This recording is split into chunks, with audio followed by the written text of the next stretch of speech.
Okay, my question for you today was, I am an atheist, but I'm also a Buddhist, and I kind of sort of believe in reincarnation, and I just wanted to know your guys' perspective on it and to see if you thought that the research on reincarnation was legitimate, like from Jim Tucker and at Virginia University. I never heard of Jim Tucker, but define research.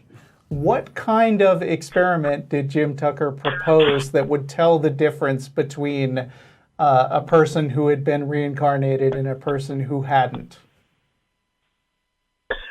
I guess what he basically does, and he's not the one who started this. It's been going on for many years now.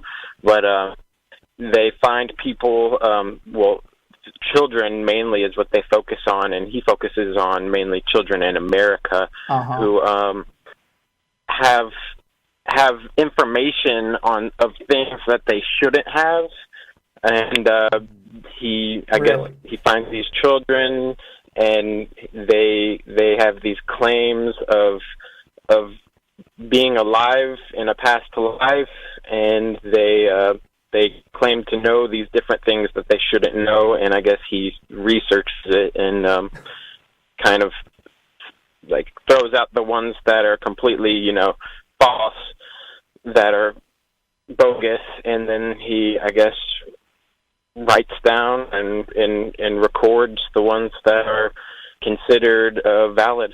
Okay, so he invites these children in who have been telling stories already about what their past lives were like, and he listens to and records their stories, and then he tries to verify them by going to the cities that they claim to have been, where they have no connection.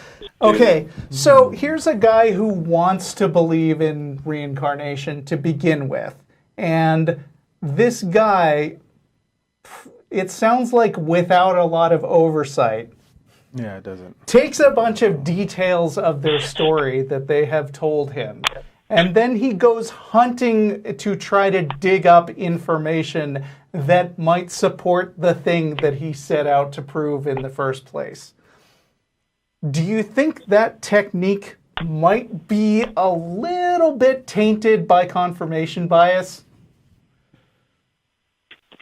Yeah, I mean, what kind of evidence could this guy come up against that would convince him that that reincarnation doesn't exist?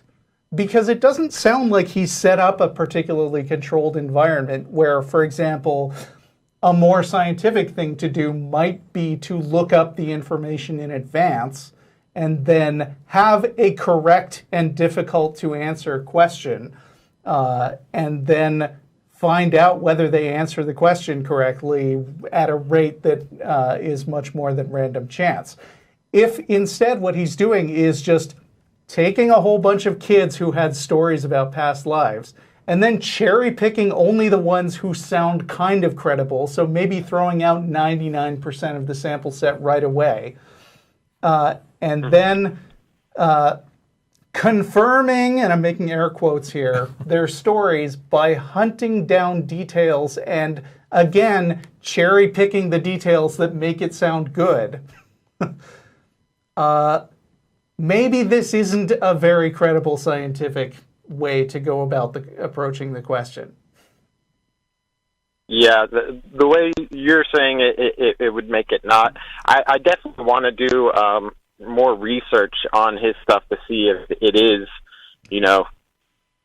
right, scientific in a way. I wasn't sure if you guys had ever heard of him or.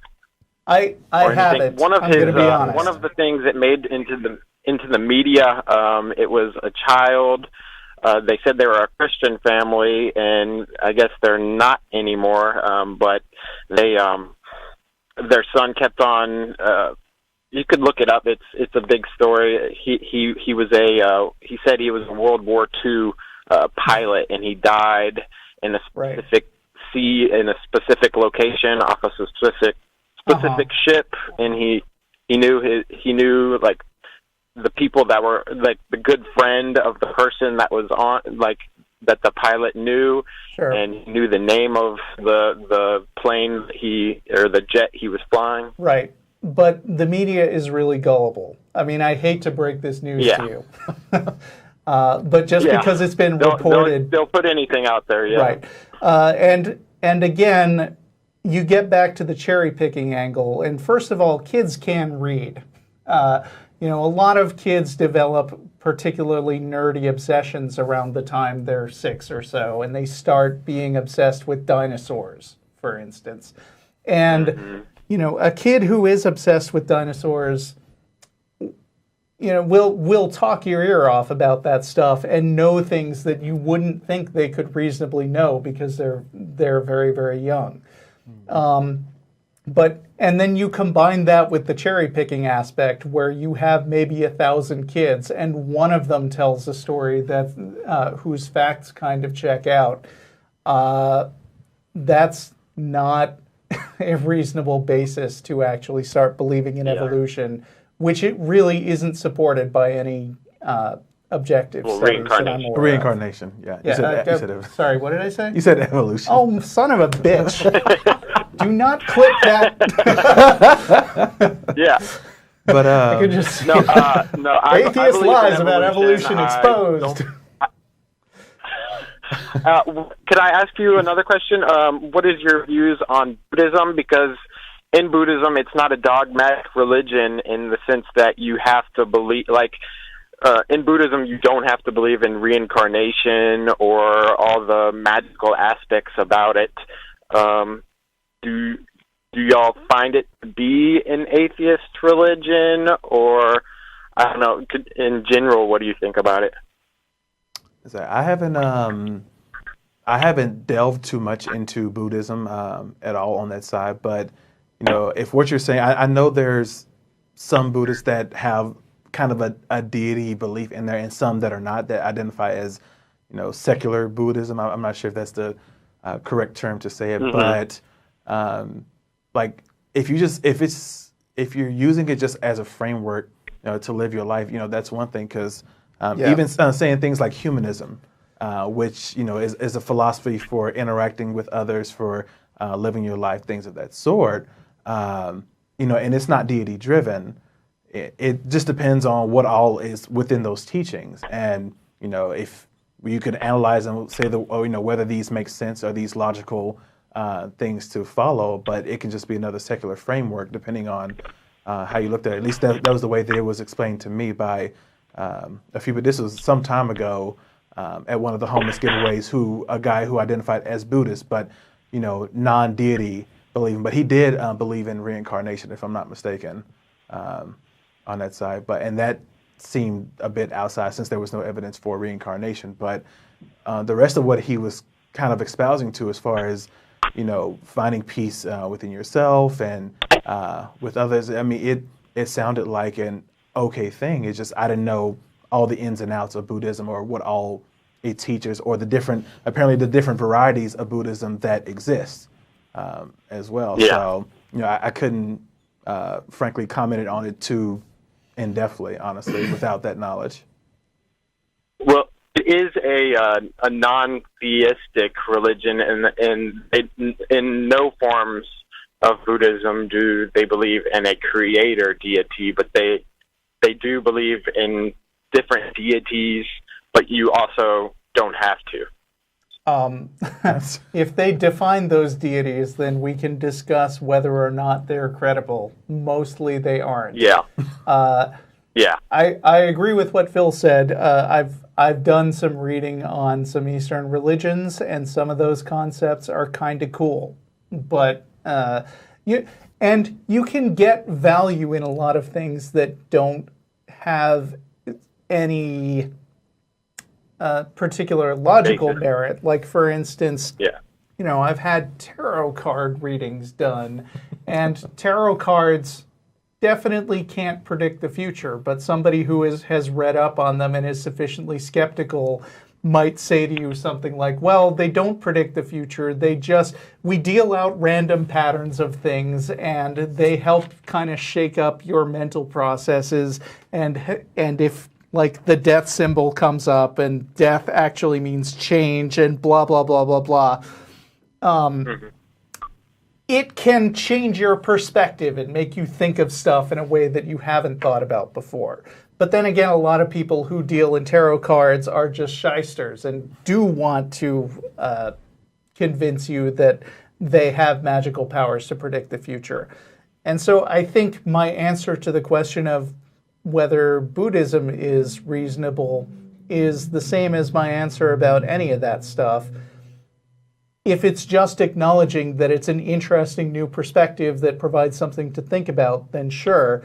If they're making specific claims that gods exist, then show me evidence, please.